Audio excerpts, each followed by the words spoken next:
खूप मोठी गाय आणली. आपल्याकडे तिथे गॅरेज आहेत का ते बघा पहिले. गॅरेज आहेत का त्याचं? गॅरेज जर नसती का कोणी मला सांगा, बघितलं असेल तर काय अडचण नाही. आणि तरी पण तो व्यवसाय सगळेजण करतात. इथे मला बसलेल्यांपैकी मला वाटतं सगळे डॉक्टर लागले नाही पाहिजे. होईल का शक्य? आपण आजारावर बोलतोय, पण माझा अनुभव असा आहे की जेव्हा आपण 100 जनावरांबद्दलच्या आजारा बोलतो ना, त्यातलं 100 एकच जनावर आजारी पडतं. आणि आपण बोलतो कशावर आहे? आजारावर.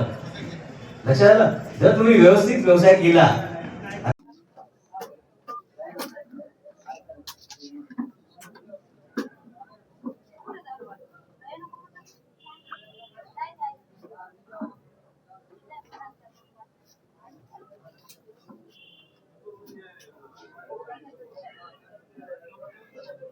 मी डॉक्टर रोहित विजय धुमाळ, मी सहाय्यक आयुक्त पशुसंवर्धन या पदावर पशुसंवर्धन विभाग नांदेड येथे कार्यरत आहे.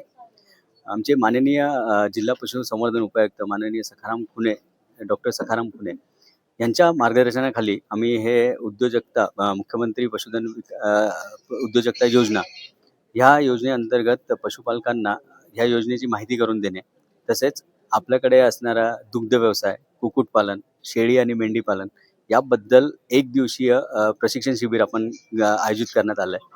तर ह्या शिबिरामध्ये बरेच आपले वेगवेगळ्या तालुक्यावरनं मान्यवर आलेले होते. त्यांनी वेगवेगळ्या विषयांवर, जसं डॉक्टर अरविंद गायकवाड सर होते, यांनी दुग्ध व्यवसाय, आणि डॉक्टर गौतम खिल्लारे होते, यांनी आपल्या जिल्ह्यात असणाऱ्या VMDDB योजना या योजनेबद्दल माहिती दिली. डॉक्टर गौतम खिल्लारे यांनी कुक्कुटपालन या विषयावर माहिती देणार आहेत ते. आणि या पद्धतीने विविध विषयावर आपल्याला या चर्चासत्रातनं लोकांपर्यंत पोहोचण्याचा हा एक उद्देश आहे. आणि तो उद्देश या प्रशिक्षणामार्फत आम्ही पूर्ण करण्याचा प्रयत्न करत आहोत. तरी माझं एक आव्हान राहील प्रत्येक पशुपालकाला की त्यांनी या योजनेचा नक्कीच लाभ घ्यावा.